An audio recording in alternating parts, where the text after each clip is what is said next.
The Lakers lose to the Knicks 100-106 in New York at the Madison Square Garden. Now, the Lakers were without LeBron James due to suspension. Now, that is the first suspension in LeBron's career.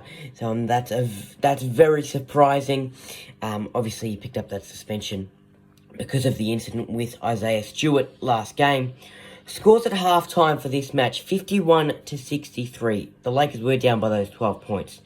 In the first quarter, the Knicks were leading 36-20. And that first half, the Knicks were just getting easy baskets. They were just dominating the Lakers, and it felt like the Lakers had given up.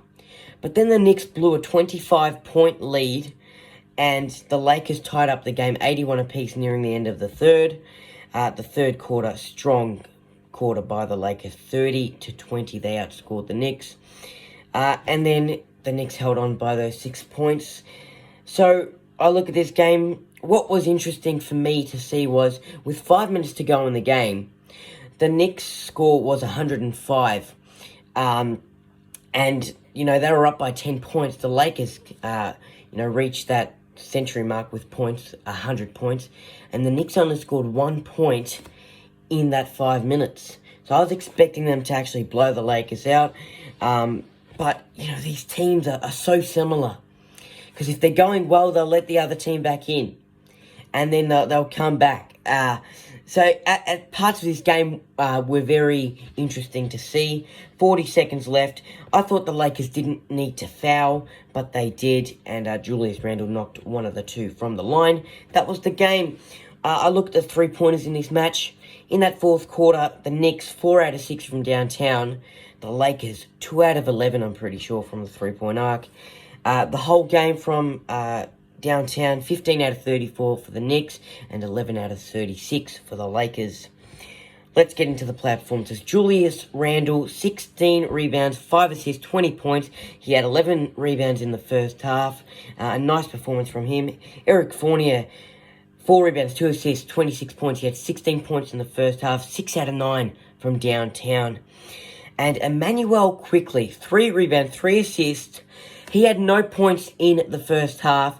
He had 14 points for the rest of the match. So, that was a huge performance from Immanuel. The little things he did. And mainly I look at his performance and I look at his fourth quarter. Because he made 4 out of 8 from downtown. Those threes in that fourth term were huge. They wrapped up the game. They gave the Knicks, that 10-point lead. They gave the Knicks, I guess, that comfort. They still needed to play for the last 6 minutes or so of the match. But that was kind of the dagger in the heart because the Lakers weren't too good on the offensive end from downtown in this one. For the Lakers' performances, the player performances, Russell Westbrook, fantastic. I have to say, he was fantastic. Triple-double, 13 rebounds, 10 assists, 31 points. He only had 6 points in the first half, so huge second half for him. He's the reason why the Lakers fought in the second half. He's the reason why the Lakers had a chance and came within those 6 points from that 25-point margin earlier on in the match. He was 3 out of 6 from downtown, so I thought it was a great performance from him, and he was brilliant on the defensive end as well. Anthony Davis, a quiet performance, I reckon. 6 rebounds, 3 assists, 20 points. He had 11 points in the first half. I expected to see a bit more from AD, especially in the paint. Avery Bradley, 9 rebounds, 1 assist, and 15 points. And Taylor Horton-Tucker, in the first couple games he played earlier this season, I thought he was great, but he's dropped off from then. In this game, he had 2 rebounds, 4 assists, no points. He was 0 out of 8 with field goals. So it's a concern, and he's got to improve on his game, and hopefully he fixes that up soon. For the Lakers, I look at this game without LeBron James and also without Rajon Rondo. To come within 6 points, I know the Knicks let us back into the game, but Russell Westbrook, I have to say, was the standout for me, and I thought it was a good fight in that second half.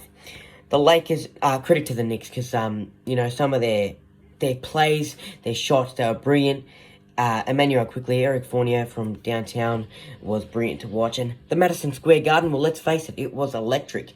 The Lakers' next game is tomorrow at 11 a.m. up against the Indiana Pacers at the Bank Fieldhouse in Indiana.